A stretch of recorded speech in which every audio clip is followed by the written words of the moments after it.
So Donald Trump, since I know you're watching, turn the volume up. Donald ট্রাম্পকে বলছি, আমি জানি আপনি দেখছেন।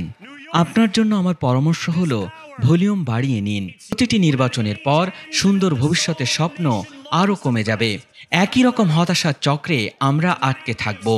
এমন অনেকেই আছেন যারা মনে করেন রাজনীতির নিষ্ঠুর আঘাতে আশার প্রদীপ চিরতরে নিভে গেছে, কিন্তু আমরা সেই ভয়ের উচিত জবাব দিয়েছি। আমরা স্পষ্ট কণ্ঠে বলেছি, আশা এখনো বেঁচে আছে। এটা কোনো অলৌকিক ব্যাপার নয়, এটা নিউ ইয়র্কবাসীর প্রতিদিনকার সিদ্ধান্ত, প্রতিদিনের কাজকর্মে। আক্রমণাত্মক প্রচারণা সহ্য করেও তারা আশার পক্ষ নিয়েছে। আমাদের মধ্যে 10 লাখেরও বেশি মানুষ আজ গির্জায়, জিমনেশিয়ামে, কমিউনিটি সেন্টারে দাঁড়িয়ে নিজেদের নাম লিখিয়েছেন গণতন্ত্রের খাতায়। আমরা ভোট একা দিয়েছি ঠিকই, কিন্তু পক্ষ বেছে নিয়েছি একসাথে। স্বৈরাচারের বদলে আশা, টাকার দাপট ও ক্ষুদ্র চিন্তার বদলে পরিবর্তনের প্রত্যাশা, হতাশায় ভেঙে পড়ার বদলে টিকে থাকার আশা আমরা জিতেছি।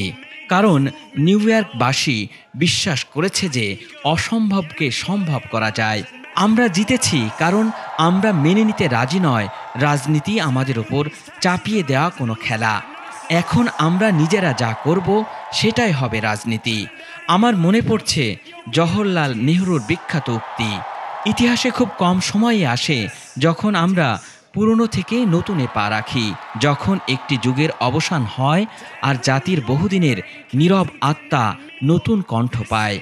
আজ রাতে আমরাও পুরনোকে পেছনে ফেলে নতুনের পথে পা রেখেছি। In this moment of political darkness, New York will be the light. Here we believe যাদের আমরা ভালোবাসি তাদের পাশে দাঁড়ানোই আসল সাহস। আপনি যদি অভিবাসী হন, ট্রান্সজেন্ডার কমিউনিটির সদস্য হন, কৃষ্ণাঙ্গ নারী হয়, ট্রাম্প যদি আপনাকে সরকারি চাকরি থেকে বরখাস্ত করে থাকে, কিংবা আপনি যদি জিনিসপত্রের দাম কমার আশায় থাকা একজন সিঙ্গেল মাদার হয়ে থাকেন, তাহলে আপনার লড়াই আমাদেরও লড়াই। আমরা এমন এক সিটি হল গড়ে তুলব যা অটলভাবে নিউ ইয়র্কের ইহুদিদের পাশে দাঁড়াবে, লড়াই করবে ইহুদি বিদ্বেষের বিরুদ্ধে। আর শহরের 1 মিলিয়নেরও বেশি মুসলমান জানবে শুধুমাত্র নিউ ইয়র্কের 5টি বিভাগেই নয়, বরং ক্ষমতার অন্দরমহল পর্যন্ত এখানে তারা আপন। ইসলাম বিদ্বেষকে হাতিয়ার বানিয়ে আর কখনোই কেউ নির্বাচনে জিততে পারবে না। where you can traffic in Islamophobia and win an election.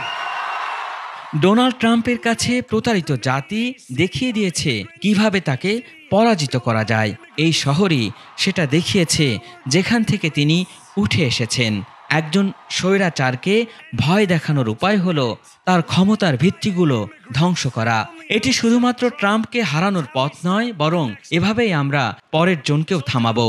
Donald ট্রাম্পকে বলছি, আমি জানি আপনি দেখছেন। আপনার জন্য আমার পরামর্শ হলো ভলিউম বাড়িয়ে নিন।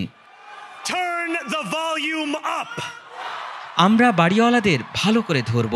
এই শহরে ডোনাল্ড ট্রাম্পদের মতো লোকেরা ভাড়াটিয়াদের শোষণ করে মজা পেয়ে গেছে।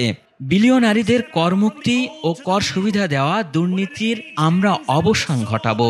শ্রমিক ইউনিয়নগুলোর পাশে দাঁড়াবো, সংরক্ষণ করব তাদের অধিকার। আমরা জানি, ট্রাম্পও জানেন, শ্রমিকের অধিকার অটুট থাকলে তাদের অত্যাচারী বশদের, আমরাও জানি, ট্রাম্পও জানেন, শ্রমিকের অধিকার অটুট থাকলে তাদের অত্যাচারী বসদের ক্ষমতা কমে যাবে। নিউ ইয়র্ক থাকবে অভিবাসীদের শহর, যে শহর গড়ে উঠেছে অভিবাসীদের হাতে, টিকে আছে অভিবাসীদের চেষ্টায়, এবং আজ রাত থেকে সেটা পরিচালিত হবে একজন অভিবাসীর মাধ্যমে।